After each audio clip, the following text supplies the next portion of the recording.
আসসালামু আলাইকুম।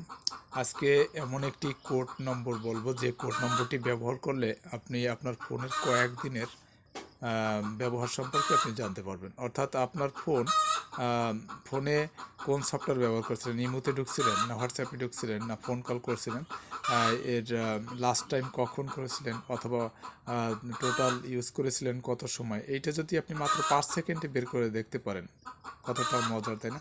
তাহলে আপনি এমন একটা বিষয়টা খুবই গুরুত্বপূর্ণ বিষয়, এটা আপনি যে কোনো সময় আপনার কাজে লাগতে পারে যদি ভিডিওটি স্কিপ না করেন এবং না টেনে দেখেন। তাহলে আপনি পুরোটা বিষয় আপনাকে ডিটেলস আমি বুঝিয়ে দেবো, আপনি বুঝে নিতে পারেন। ভিডিওটি ভালো লাগলে অবশ্যই আমার চ্যানেল থেকে দেখলে চ্যানেলটি সাবস্ক্রাইব করে রাখবেন এবং টিকটক আইডি বা ফেসবুক পেজ থেকে দেখলে ফলো করে রাখবেন। ওকে, তাহলে আমরা মোবাইল স্ক্রিনে যাচ্ছি। মোবাইল স্ক্রিন থেকে আমরা